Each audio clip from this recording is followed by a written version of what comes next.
Now, we all are familiar with the Constitution, right? The Constitution says that under Article 1, Section 10, that states cannot confederate. Now, what does that mean? That means the state of Connecticut cannot join the European Union, right? It cannot declare war on France. It might be a good idea, and you probably kick their butts, but you can't do it. Subdivisions of Connecticut called counties, well, I guess they wipe counties out, right? There's no really counties, but towns, townships, cities cannot do the same. They can't confederate either, right? Well, they have through ICLEI. ICLEI is an unconstitutional entity. At least two. I mentioned Article 1, Section 10. What about Article 4, Section 4, where every state is guaranteed a Republican form of government? You do not have Republican government when you have an ICLEI in your town, or any towns even abiding by their agenda. Okay? Here's your leadership of ICLEI. None of these people are even known, I'm sure, in this room. David Cadman, he's from Vancouver. He's the president, right? There's a couple of people from the United States. Patrick Hayes, mayor of North Little Rock. He was not elected to this position. He was appointed. And there's a Margaret Pegler from Seattle, Washington, Urban Sustainable Advisor. She's not even an elected official.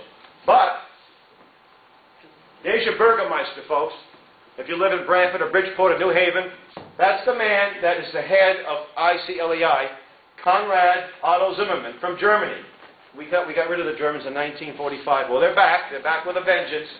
No one elected him, right? Not one person in New Haven probably even knows who he is. Yet this organization that he heads calls the shots in many respects. And you say, how do they do this? That's ridiculous. How are they doing this? The ICLEI doesn't come in with blue helmets and machine guns. They come in with smiles and software. And there are people in these towns that are more than happy to accept it, because they've got two generations of people who have been conditioned, brainwashed maybe, to accept the concept of world government. Okay? Let me show you something towards the end here. Let me see. It should have been up a little further, but you think, oh, people don't want world government? That's crazy. What are you talking about? Massachusetts. Here we go. You can't read it too well from here. Massachusetts in 1992 had a resolution. This was submitted, it was passed in the Massachusetts Senate, suggesting that Congress change the Constitution to have a world government. We get a lot of them. This was back in 92. Right? And this could have passed in other parts of the country too. So we know, folks, that there are a lot of people out there. And I debated World Federalists. Some of them are really decent people. They think that the UN is patriotic. To support a world government is a patriotic thing to do. And see, we don't know any better. And it's for our own good. I had a city councilor in Boston who lives up the street from me. Boy, did he hear it from me. He said, we're going to have these people, we're going to have them coming kicking and screaming, whether they like it or not. Well, he didn't like my letter, my open letter that was published on that subject. All right, now, I travel throughout the region. I do this full time. I went into the town of Dedham, which is an ICLEI town just outside of Boston. It's just a few miles from my house. And Dedham is a sort of a conservative, Republicans, Democrats. It's not what you call, it's not like New Haven or Cambridge, Massachusetts, by any stretch.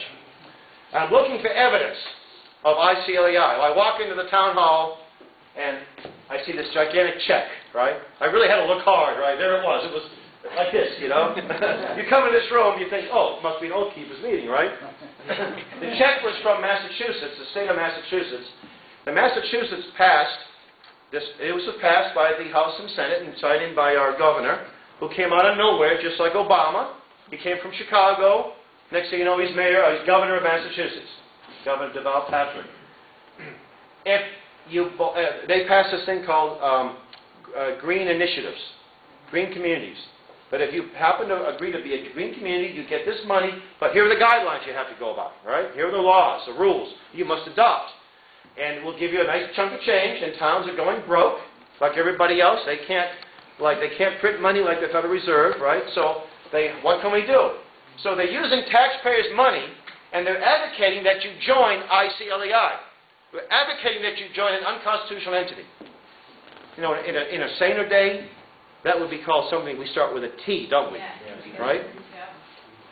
But folks don't even know what this is about. So we actually got into Dedham. We put together a flyer that we're using in different parts of the area, and we brought some exposure to the town. We're talking about the call to action. This was in Keene, New Hampshire. A little thing that you folks can do around here. And nobody that we spoke to, selectmen, people, townspeople, have heard of Agenda 21, right? And what happens when you have Agenda 21 town, and they start going by their, adopting their rules, stretch codes, new building codes, so you want, these hurricane victims, the big towns that belong to ICLEI or Agenda 21 type towns, you can't rebuild, folks. Or if you do, you have to build by these codes. It's going to cost you 3 times as much, right? Or maybe you have a smart meter in your house. Do we all know what smart meters are? A smart meter is a listening device, right? It's not just about your bill. It's a listening device. You have to have these. You have to have idling laws. And because you have one in Connecticut, the whole state, no idling, right? To me, gasoline is expensive. I'm going to shut the thing down. You should start the car up or warm it up. That's idling. That's a fine.